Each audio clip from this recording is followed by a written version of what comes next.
Narito na ang mga malalaking balitang Central Luzon ngayong araw. Fare matrix ng ilang toda sa siyudad San Fernando. Wala raw basbas ng sangguniang panglungsod. Department of Information and Communications Technology nagbabala ukol sa modus na online SIM registration assistance ng mga scammer.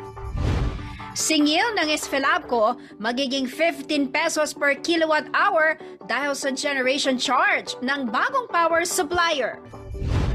Ilang senador, tuto sa nakatakdang importasyon ng sibuyas ngayong papalapit ang panahon ng anihan. Coraldal Festival 2023, dinumog na mga deboto ni Santa Lucia pagkatapos ng 2 taong pagkahinto ng tradisyon.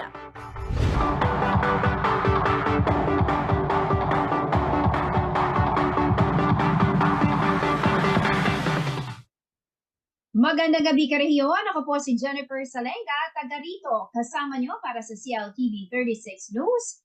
Atin to. Oras na po para sa mga maiinit na balitang Central Luzon.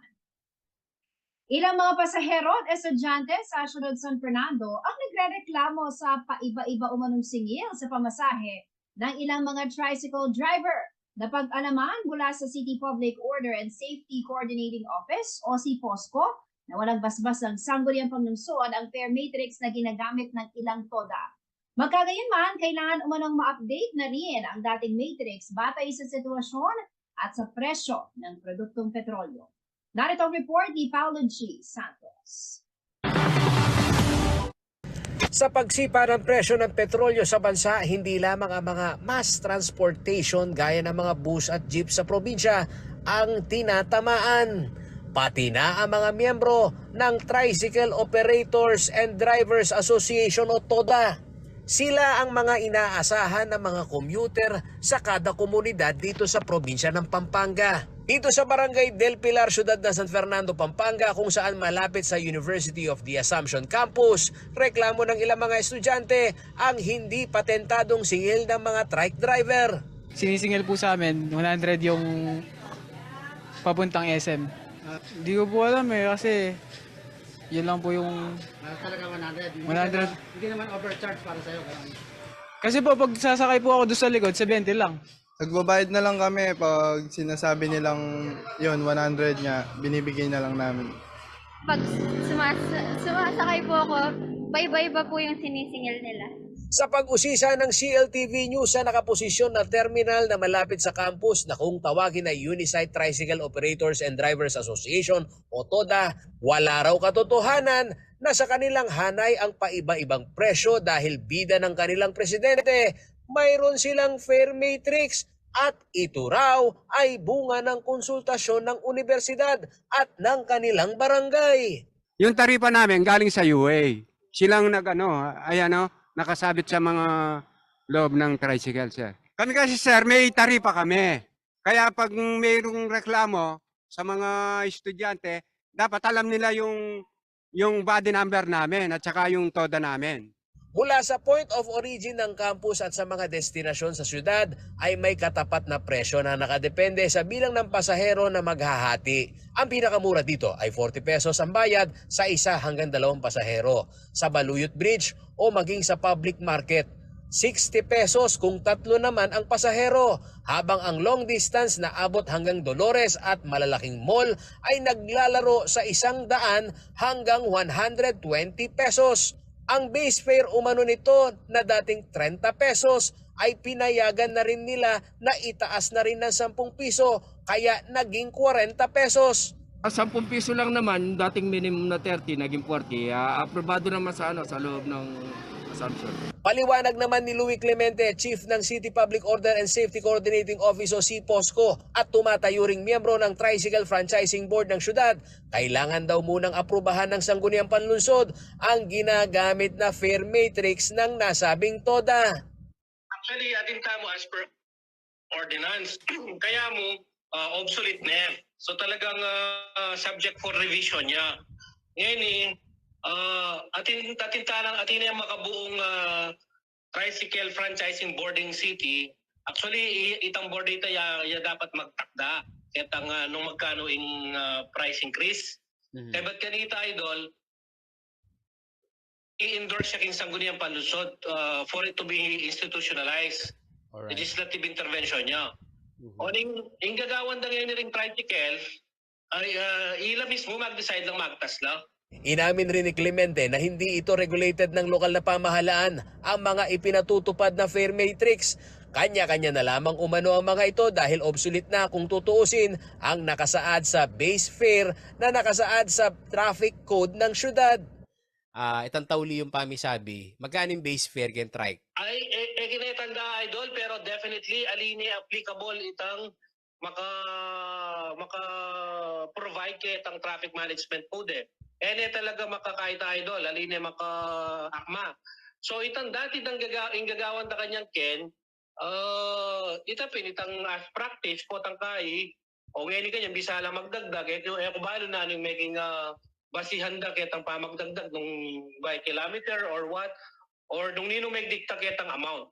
Ipaaabot naman umano ni Clemente ang hinaing ng mga commuter at TODA sa Sangguniang Panlunsod at Tricycle Franchising Board ng syudad para ma-update ang kasalukuyang ordinansa sa pamasahe sa trike.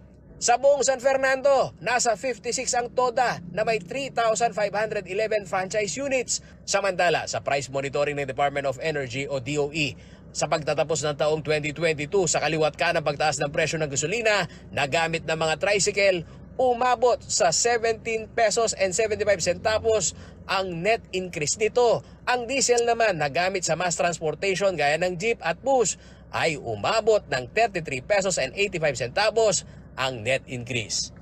Ako si Paulo G. Santos, taga rito kasama nyo para sa CLTV 36 News. Atin to. Nakatakda na raw simula ng North Luzon Expressway o NLEX ang konstruksyon ng Candaba 3rd Viaduct ngayong unang quarter ng taon. Palalawakin ito ang 5-kilometer bridge at bubuin ito ng 6 na lane at 4 na shoulder lane. Ang naturang proyekto na inaasahang matatapos sa susunod na taon o sa unang bahagi ng 2025 ay magbibigay daan sa mas mabilis na biyahe ng mga motorista dahil itataas umano ang maximum speed sa 80 km per hour mula sa dating 60 km per hour. Bukod pa rito, nakalinya rin umano sa mga proyekto ng NLEX ang pagtatayo ng mga bagong expressway lane sa Pampanga mula San Fernando hanggang SETEX First sa Mabalacat. Samantala, bukod sa pagtatayo ng mga bagong kalsada, nakatakda rin umanong mag-install ng mas maraming closed circuit television o CCTV camera sa kahabaan ng NLEX, SETEX at SPEX. Habang nakatakda rin i-upgrade ng NLEX SETEX ang kanilang Traffic Control Center. Sisimulan din ng towway company ang paggamit umano ng mga electric vehicles o EV sa operasyon ng mga patrol crew ng NLEX SETEX. Ganyan din ang paggamit ng solar power sa mga piling toll plaza. Umaasa po ang NLEX na makatutulong sa paglago ng ekonomiya ng bansa ang kanilang mga infrastructure development at enhancement projects. Magbibigay daan din ito para mapanatili ang kaayusan sa kalsada, matiyak ang kaligtasan ng mga biyahero at mapaluwag palalo ang daloy ng trapiko.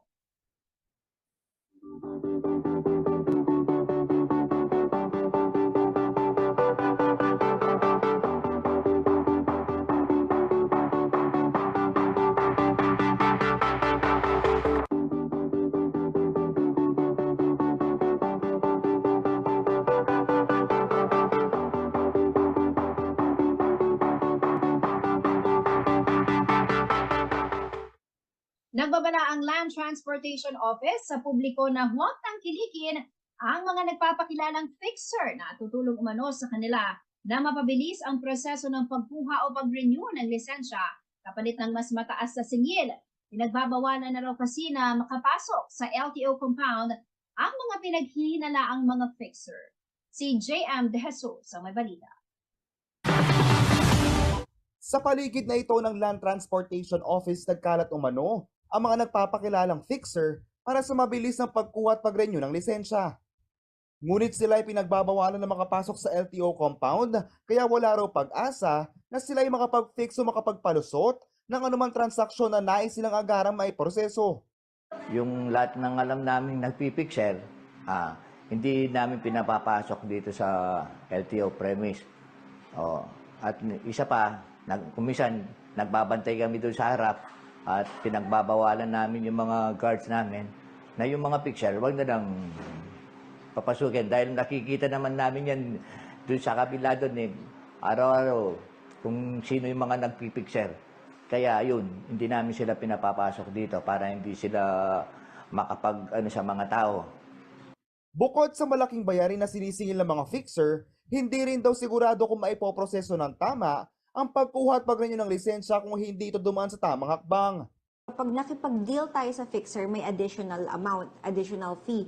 Pangalawa, minsan mali. Dahil itong mga fixers na to, wala naman po talagang alam sa LTO. Pangatlo, baka aside from tutulungan kayo, there is fraud. Itatago na lang yung pera at ang laki-laki pa ng nakuha. Mag-offer ng packages ng student permit o kaya renewal ng driver's license package na yan, pero mali pala.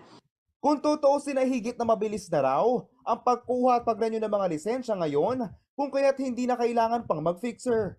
Handa na rin umuno ang kanilang mga empleyado at customer service na magbigay assistance kung sakaling kakailanganin ng tulong ng isang tao. It is better po na magtanong na lang, pumunta po sa LTO. Meron tayong Citizens Charter, nakalagay po yung step-by-step process. Meron din po tayong customer service officer. Pwede po kayo magtanong. Nasa labas po siya ng LTO, tatanungin mo yung processes, tatanungin mo. May mga kaso naman na maaaring kaharapin ng isang fixer kung mapapatunayan na siya ay nagsasagawa ng mga illegal na transaksyon o di kaya naman ay nanloloko ng mga tao. Is pwede po tayo makipag-coordinate sa mga policemen to file a case against them sa CIDG for fraudulent transactions and the like. Yan po. So, dahil po sa bago nating administration under Attorney Tugade, we are making sure that we are intensifying this campaign by coordinating with our policemen. Tapos yung policemen po natin, sila yung nagfa-file ng cases against them.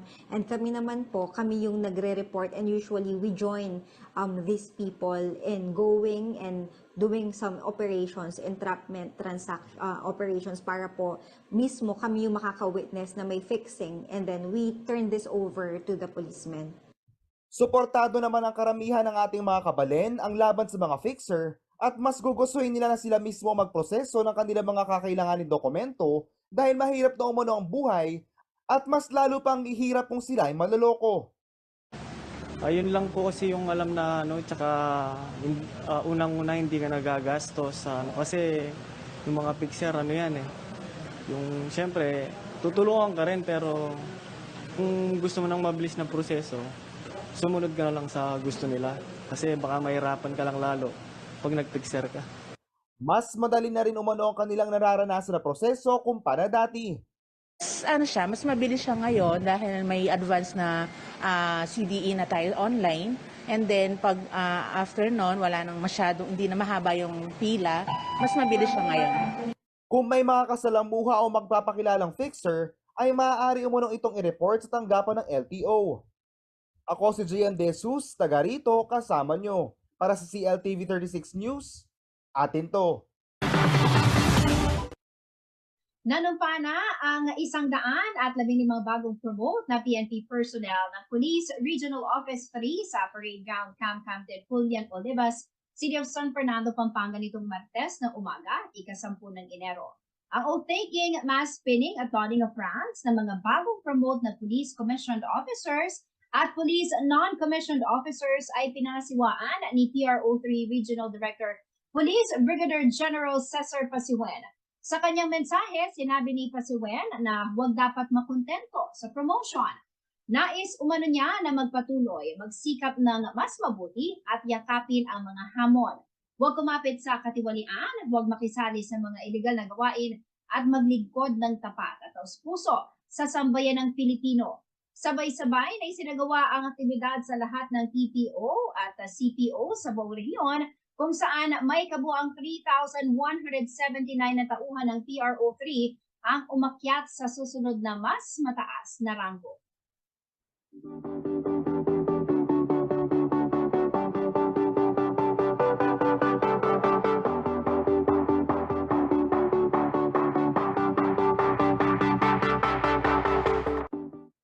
Sa pagbabalik ng CLTV 36 News.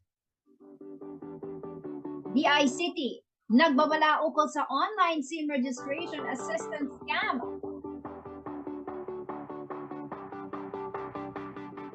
NTC, binigyang diin ang halaga ng SIM registration.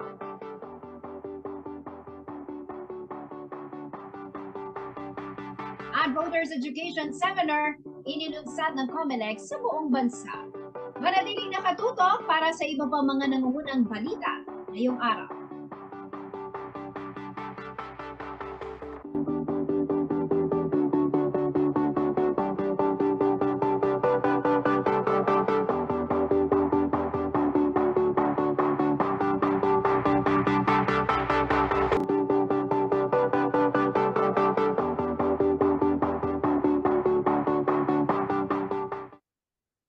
Nagbabalik ang CLTV 36 News.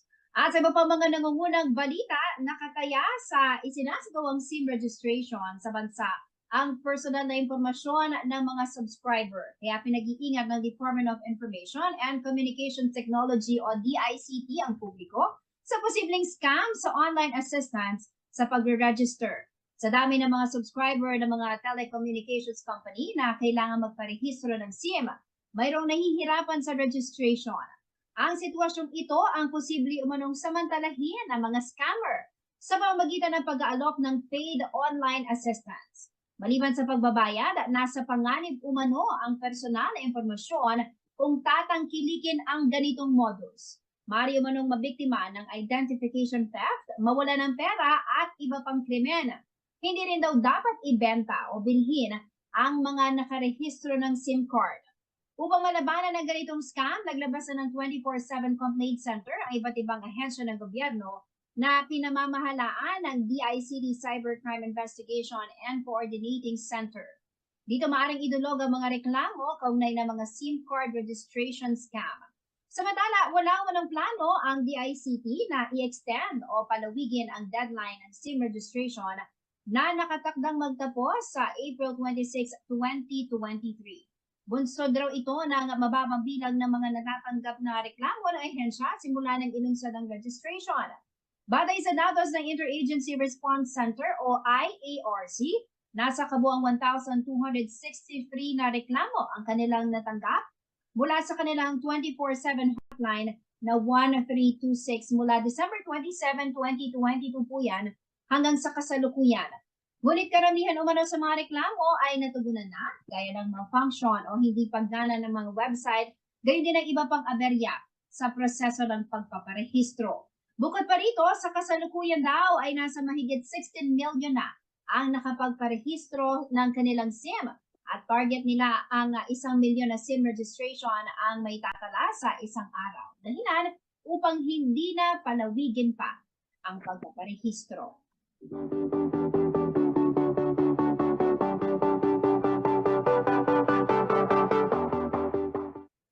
Sa dakong ito ng ating pagbabalita, bibigyan po tayo ng update ng National Telecommunications Commission Region 3 sa isinasagawang SIM registration. Makakasama po natin si Engineer Mary J. Del Rosario mula po sa Enforcement and Operations Division ng ahensya. Engineer, maraming salamat po sa inyong papaunlak sa aming panayam. Magandang gabi po sa inyo. Welcome po sa CLTV 36 News.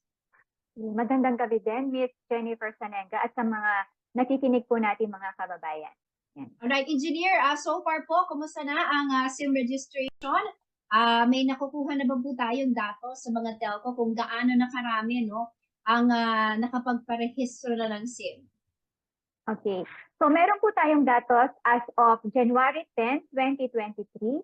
So ito po ay cumulative value na po ito ng tatlong telcos po natin. So we have 17,115,910 ang ating pong SIM registered na po. Okay? So it's about 10.13% po ang ating meron na po tayo ngayon compare po dun sa number of subscribers. Opo, sa buong bansa po ang datos na yan, Engineer, tama po? Yes po. So sa buong datos po, buong bansa po ang datos na ito. Ito din po ay naka-post din po ito sa NTC website. So every 3 p.m. po, ito po ay na-update po ng ating ahensya para bigyan po tayo ng bigyan po ang publiko ng impormasyon regarding po sa status ng mga registered SIM po natin. Sa base po sa obserbasyon ho ninyo kasi ng mga naunang araw, no, ito po yung parang tinatawag din nating testing, ano, ng mga nagpaparehistro, may mga natatanggap din ho tayo na counting aberya, no, sa pagpaparehistro ng kanilang SIM card. Pero ngayon ho, buhat nung simulan yung SIM card registration, nakikita ho ba ninyo sa MTC na medyo may pagbilis na, no, kasi nga 17 million, no, mahigit 17 million na so far yung nakapagparehistro ng kanilang SIM card. Batay po ito sa mga datos po na mga binigay po sa atin ng mga telco. So far naman po, okay naman po ang takbo ng ating pagpaparehistro. Sana po ay tuloy-tuloy po ang pagrehistro po ng publiko ng mga SIM po nila para tayo makuha po natin o ma-register po natin yung lahat po ng mga SIM na meron po tayo before po sa deadline. Engineer, may naging balita po kami, no, na dito po sa CLTV 36 News na nagsasagawa na ang NTC ng SIM registration assistance sa mga remote areas. Hanggang kailan po ito at meron pa po ba kayong target areas dito sa Central Luzon na nais ding puntahan, ano, para maservisyohan, matulungan yung ating mga kababayan sa pagre-register ng kanilang SIM? Opo. Regarding po sa remote areas po, ito po ay pina-finalize. Opo, yung pong last Saturday po, dyan po sa may Sapang Kawayan ng Masantol, Pampanga. So nagkaroon po tayo ng operational planning on pilot SIM registration po. So ito po, para po matugunan o makita po natin kung ano yung mga posibilidad na gaps o challenges po ng komisyon at ng iba pa pong ahensya ng gobyerno para po sa malawakang SIM registration on remote areas po. So, pagdating po sa listahan ng mga remote areas, so ito po ay pinapanalize lang po ng commission kasama po ang ibang ahensya po ng gobyerno. So, once na po ito ay ma-finalize na po, ito po ay ibibigay po natin sa publiko at doon na po tayo tuloy-tuloy po ang ating pag-a-assist po sa mga telcos po natin para sa pagre-rehistro sa remote areas. So, definitely po magkakaroon po tayo ulit mga remote areas registration po.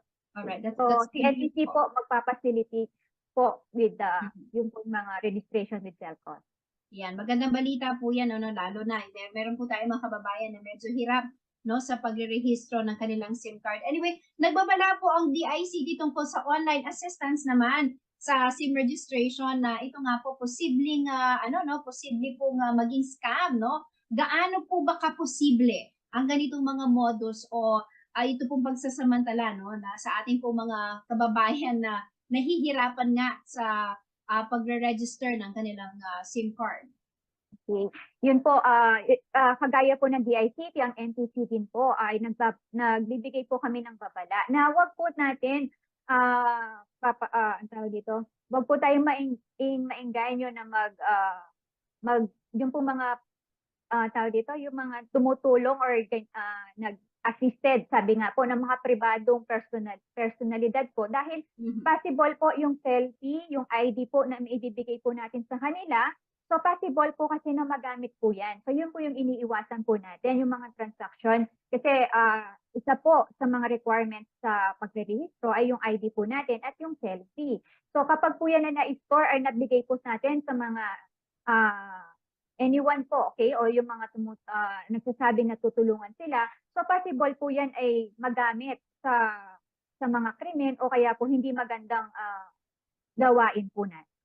Kaya po, we discourage po, okay? So yung po mga public telecoms po natin, so magkakaroon po sila ng mga kiosk dyan, o kaya po sa mga mall. So hintayin lang po natin yun, if ever po nahihirapan po tayo, so pwede po tayong pumunta doon sa mga telcos areas po natin na malapit sa ito. Opo. So what is clear now, as of now, no, sa publiko, wala pong hindi po nag-aalok ng ganyang serbisyo ang gobyerno, maliban na lamang dun sa mga sinabi niya, yung pagpaplano po na ginagawa ng NTC, no, at ng iba pang government agencies para mapuntahan yung mga remote areas at maasistehan, no, yung ating mga yung publiko, no, dito po sa proseso na ito. Opo. Tama po yun. So, ang lehitimo lang po na pwedeng mag-assist, mag-register po o kumuha ng datos po natin ay ang mga telcos po natin. Yun po yung Globe, Dito, and Smart Group of Companies.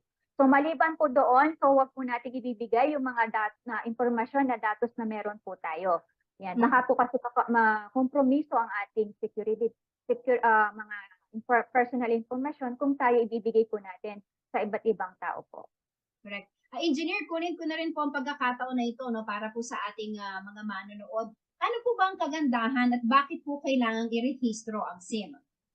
Okay, so ang kagandahan po kasi ng pagre-rehistro po ng SIM na to, so ito po ay para maiwasan po natin ang mga text scam. So alam naman po natin ng mga nakalipas na buwan at nakalipas na taon, ay marami po tayong mga nare-receive ng mga text scam o mga modus po na sa atin po. So ito po ay isang target po natin para maiwasan at maiwasan at tuluyan na pong mawala ang mga text scam po na to o yung mga scam na at mga bank, yung mga bank fraud po natin, yan. At the same time po yung mga terrorist attack. So yun, isa po yun sa mga iniiwasan po natin at na matugunan po itong ng SIM registration. Isa ba po sa medyo alanganin yung ating mga ibang kababayan, no? Yung syempre po, nabanggit nyo nga kanina, binibigay natin yung ating personal na impormasyon, yung ating ID, no? Ano naman pong assurance na maibibigay natin sa kanila, no? Na protektado ang kanilang impormasyon? Sa under po ng batas na to, yung 11934, so sinasaad po dito na ang telcos, ang mga public telecommunications entity po natin, sila lang po ang may karapatan at dapat meron po sila, inuobliga po sila ng gobyerno na magkaroon po sila ng safe and secure database. So yun po. So kapag po yun ay nag-leak po yung confidential data po natin, sila po ay may karapatang penalty, breach of confidentiality. So pwede po silang makasuhan. Kaya po sinisigurado po natin na secured po yung ating mga data at ito po ay naayon sa Data Privacy Act. Kung sila po ay lalabag po doon, sila po ay possible na magkakaroon po ng kaso at ng fines and penalties. Kasi ang batas po natin ay mayroong penal provisions po. So wag po matatakot yung mga kababayan po natin. Basta sa mga lehitimong PTEs lang po sila pwedeng magrehistro.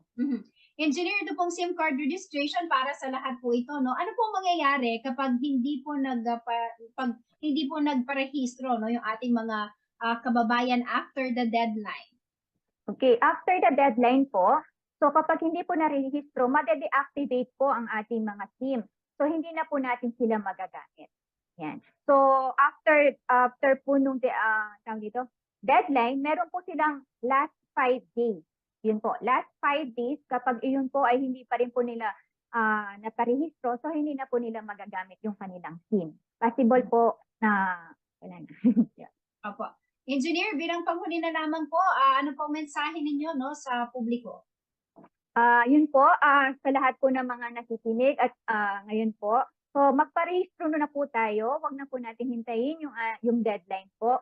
At the same time po, magparehistro lang po tayo sa mga PTEs po natin, yung mga telcos po natin. Iwasan kung kayo po ay may mga questions, so doon din po sa mga personalidad ng mga telcos, doon po tayo mag-ask po ng help. Yung po mga nakikita po natin sa social media na magparehistro, tutulungan tayo at may konting bayad. So iwasan po natin 'yon, okay? Kasi po possible po na makompromiso ang ating mga impormasyon, personal na impormasyon po. Alright, maraming salamat po sa inyong panahon at sa impormasyon na inyo pong ibinahagi at magandang gabi po sa inyo. Magandang gabi din. Mga kaibigan, Engineer Mary Jane Del Rosario mula po sa Enforcement and Operations Division ng NTC Region 3. Dumako po tayo sa ibang balita. Naglunsad ang Commission on Elections of COMELEC ng Voters Education Seminar sa buong bansa para sa 2023 Barangay at Sangguniang Kabataan Elections o BSKE. Nagsimula ang naturang seminar nitong January 9 at magpapatuloy ito hanggang January 13. Ginanap ang unang seminar sa 30 paaralan kung saan kabilang ang satellite registration sa programa. Habang sa ikalawang araw ng education drive nitong Martes, January 10, nakilahok ang nasa 3,787 senior high school students sa mga lalawigan ng Isabela, Cagayan, Negros Oriental, Bohol, Lanao del Norte, Davao, Zamboanga, Capiz at Tarlac. Kabilang sa mga tinalakay ay ang kahalagahan ng pagiging botante, step-by-step process ng voters registration, mga kwalifikasyon at tungkulin ng mga halal na opisyal sa barangay at SK, gayon din ang paglaban sa fake news at iba pang disinformation sa halalan. Habang ang satellite registration sa naturang seminar ay nakakuha ng kabuang 1,314 registrants. 741 sa mga ito ang regular applicants at 573 para sa SK applicants. Layo na naturang programa na maabot ang mga residente sa malalayong lugar upang bigyan ng mga ito ng sapat na kaalaman hinggil sa halalan at mas paramihin pa ang bilang ng mga botanteng Pinoy.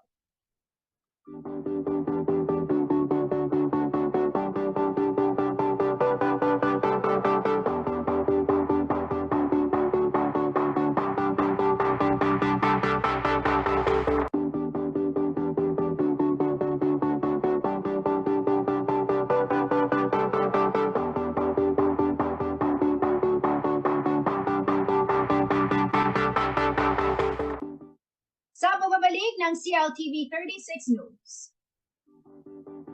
Singil ng Esfalabco magiging 15 pesos per kilowatt hour daw sa generation charge ng bagong power supplier.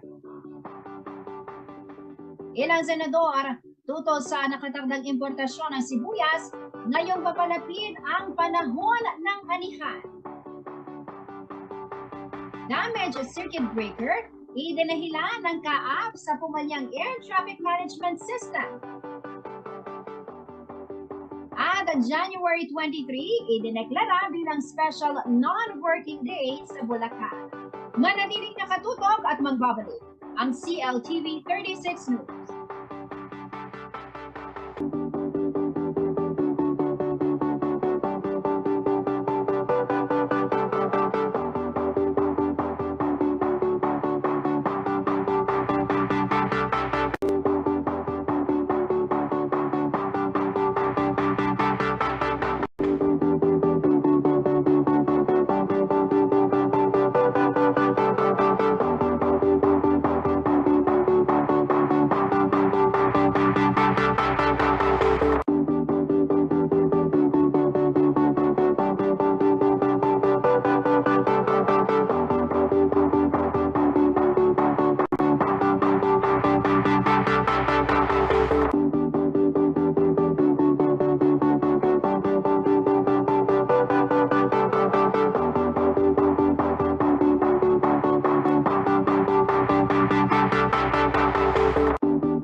TV 36 News.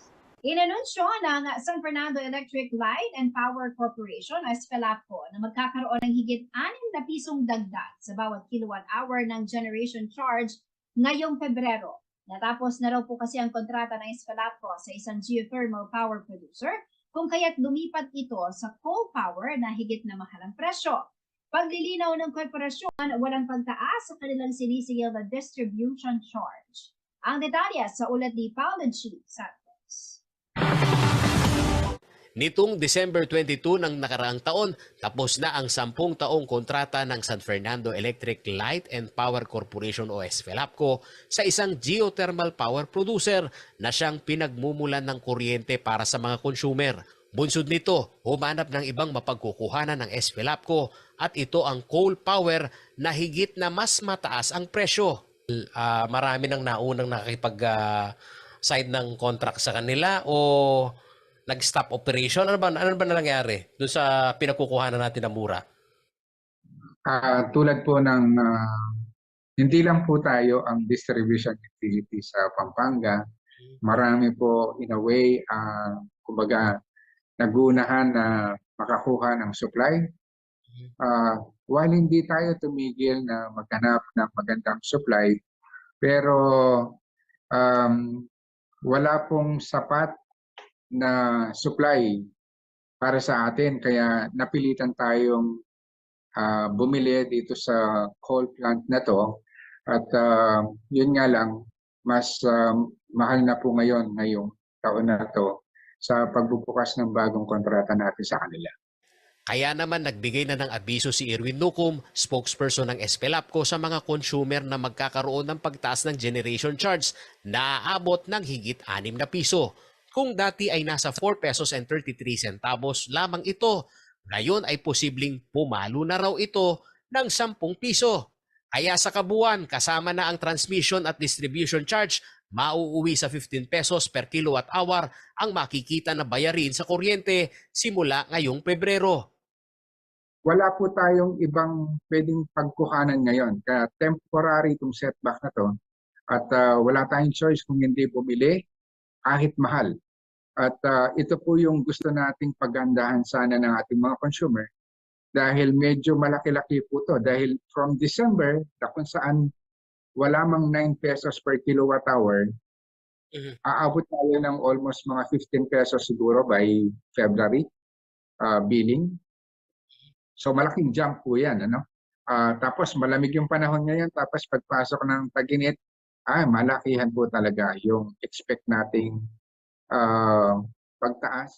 Paglilinaw ni Nucum, walang pagtaas sa kanilang distribution charge na 15% pa rin ng bill.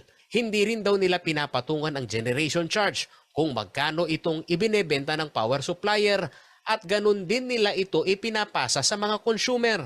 Nakipag-ugnayan na umano ang Espelapco sa mga lokal na pamahalaan sa siyudad ng San Fernando at Florida Blanca, Pampanga na aabot sa higit 100,000 na parokyano nila ang apektado sa power hike. Inabisuhan na rin nila pati na ang hanay ng business sector kung saan may malaking planta at commercial establishment ang tatamaan ng pagtaas ng singil. Bago yun, kasamang Paolo, kanina lang ay nag-courtesy call tayo kay Mayora Vilma Caluwag. Bukas naman kay Mayor Manalansan ng Florida Blanca. Nagpadala na din po tayo ng liham announcing the increase sa PAMCHAM sa pamumuno po ni Ma'am Terry Carlos David. Na kung saan ipinapaalam natin itong epekto nito lalo na sa business, sa ating negosyo. Bago pa man ang anunsyong ito ng Espelapco, nagtaas na ng singil ang iba't ibang power distribution companies na gumagamit ng coal power. Makikita ang epekto nito sa inflation rate sa inilabas na datos ng Philippine Statistics Authority o PSA, kasama sa mga dahilan ng inflation rate sa Central Luzon na nasa 9% nitong Disyembre ay ang pagtaas ng singil sa housing, electricity, gas and other fuel na nasa 8.1%. Sa problema ng mataas na bilihin na sinabayan pa ng pagtaas ng singil sa bayarin sa utilities, kasama sa mga pinakaapektado ay ang mga on-call na naghahanap buhay at walang tiyak na sahod araw-araw. Gaya na lamang ng photographer na si Mang Evan Simbulan na residente sa siyudad ng San Fernando.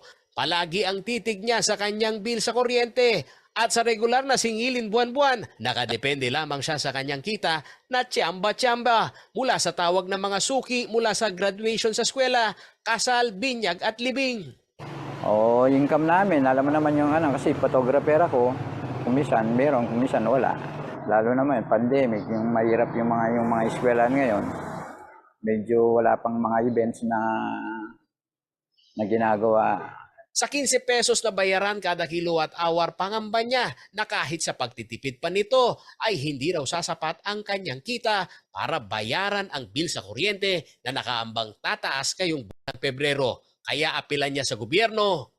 Sana naman, babaan naman. Kung kaya alam naman yung mga, hindi naman nagtataasan yung mga sweldo ng mga tao ngayon.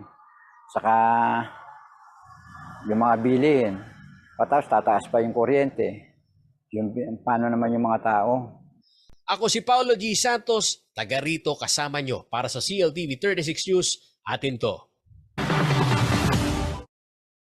Hinihimok ngayon ni Senator Rizzo Antiveros ang gobyerno na ipagpaliban ang plano nitong mag-angkat ng 21,060 metric tons ng sibuyas. Aniya mas mainam raw kung hintayin muna at obserbahan ng Department of Agriculture o DA at Bureau of Plant Industry ang ani ng mga magsasaka bago ang nakatakdang importasyon. Idirekomenda rin ng senador sa mga ahensya ang two-step process kung saan mag-i-import lang ng iilang sibuyas at pagkatapos ito ay wait and see o maghintay at tignan muna ang mga ani ng mga magsasaka sa mga susunod na linggo. Sakaling hindi mapigilan ang importasyon, umapila si Ontiveros na kumaari ay kalahati lamang umano ng authorized amount ang iangkat. Gid nito, huli na umano ang paglalabas ng otorisasyon sa pag-aangkat ng sibuyas dahil tapos na ang panahon ng mataas na demand sa produkto gaya ng nagdaang holiday season. Bukod pa rito, malapit na ang anihan ng sibuyas na tatagal hanggang Abril. Kung magiging masagana umano ang ani partikular sa Nueva Ecija at Mindoro, ay posibleng hindi nakakailanganin ng bansa ang 21,060 metric tons ng imported na sibuyas. Samantala, marin din kinwestiyon ni Senate Minority Leader Coco Pimentel ang timing ng importasyon ng sibuyas sa bansa. Tutol daw ang senador sa planong pag-aangkat dahil magdudulot ito ng major setback o pagkalugi ng mga magsasaka na nakatakdang mag-ani ng locally produced na sibuyas sa mga susunod na buwan.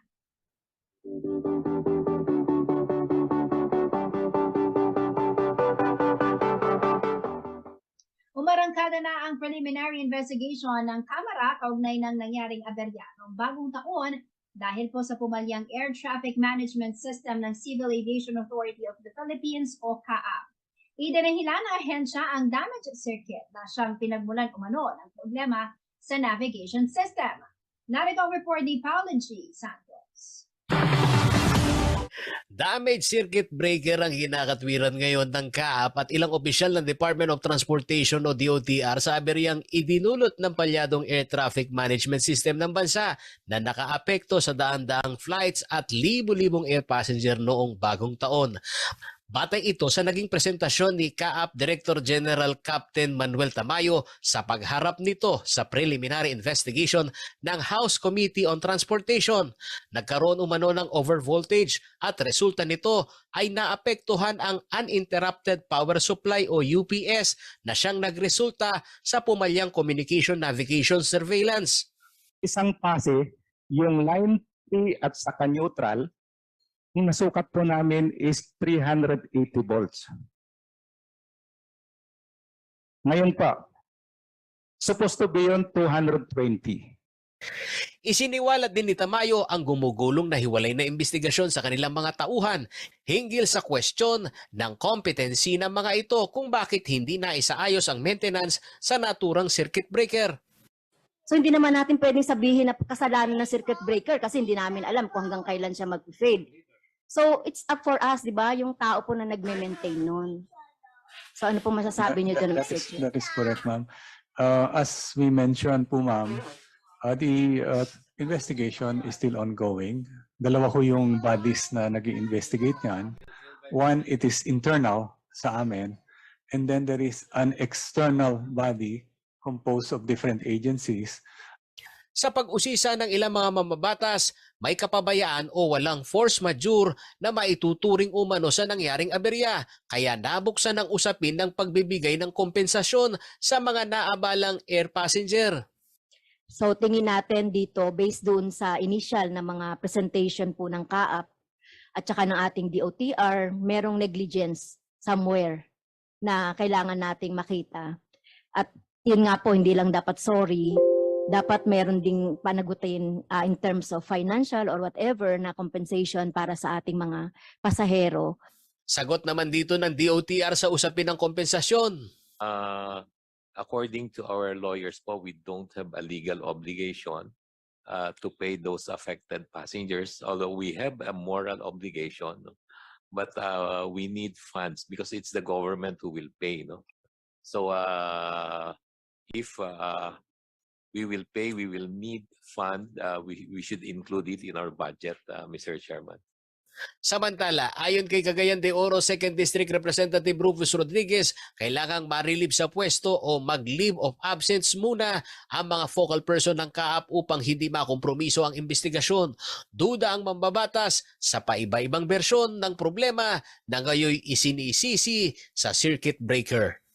I call therefore for the Secretary to make sure that our DG takes a leave of absence up and until there will be a definitive report of the investigation by technical people, by everyone in the know. We congressmen are not technical, but we can see what is happening now. Different theory of the case. UPS, now we have the circuit breaker. Samantala, kasama sa mga naapektuhan ng air traffic management system failure ay ang Clark International Airport kung saan higit 200 at 6 na flights ang naapektuhan. Ako si Paulo G. Santos, taga rito kasama nyo para sa CLTV 36 News, atin to. Dinungog ng mga deboto ni Santa Lucia ang Coraldal Festival sa bayan ng Sasmuan, Pampanga. Hindi raw nabura ng 3 taong pagkahinto ng tradisyon ang kanilang pananampalataya. Silipin natin ang matandang tradisyong ito ng mga Kapampangan sa ulat ni J.M. De Jesus.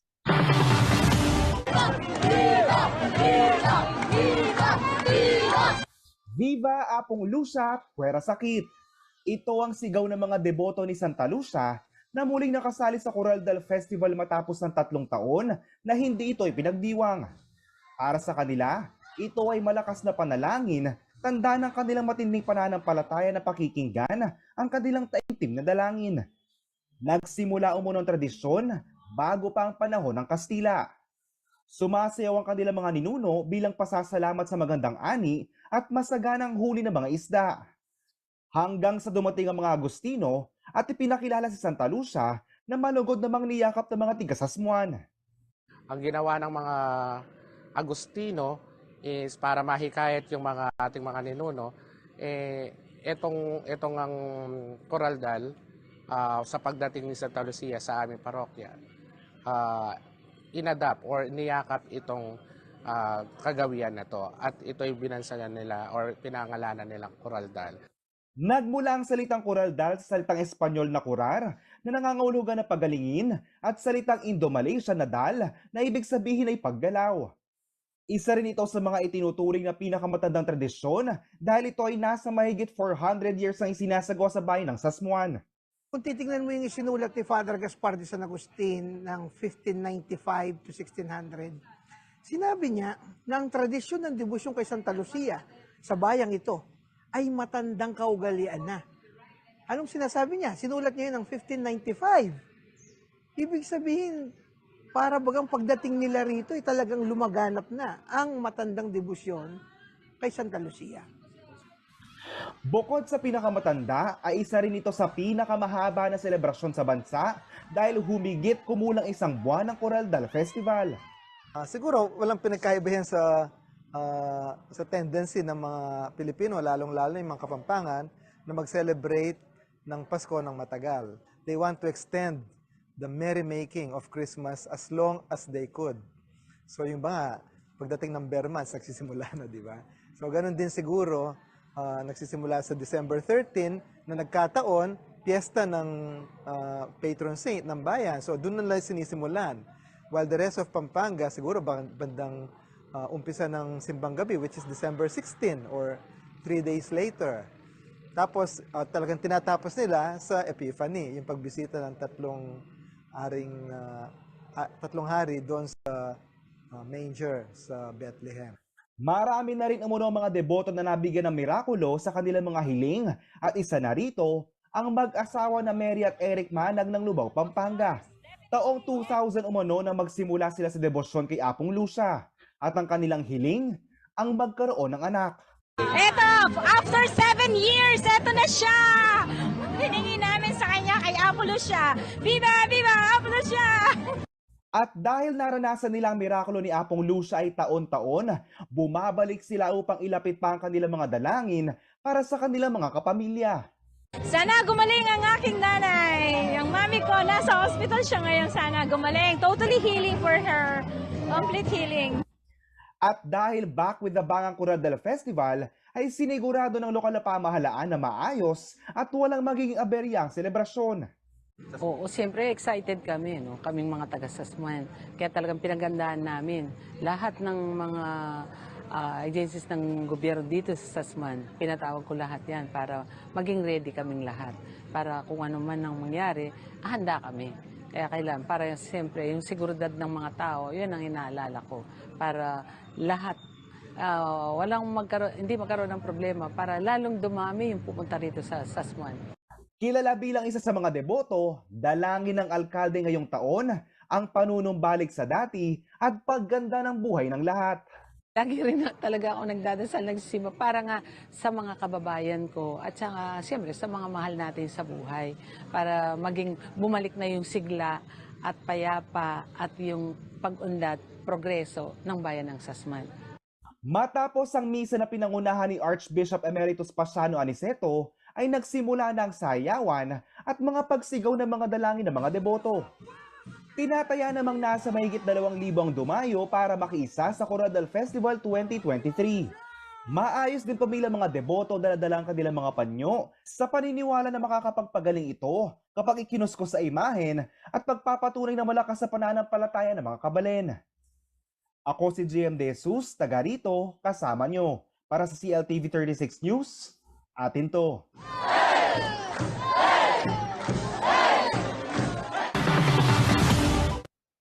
Alamin na natin ang magiging lagay ng panahon mula kay Ginong Manny Esguerra, ang Chief Weather Forecaster ng Pag-asa Club.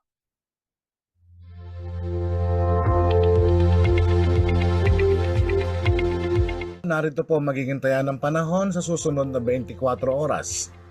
Ang low pressure area po na binabantayan ng Pag-asa ay namataan na po sa layo na lamang na 295 kilometers dyan po sa silangan ng Hinatuan, Surigao del Sur.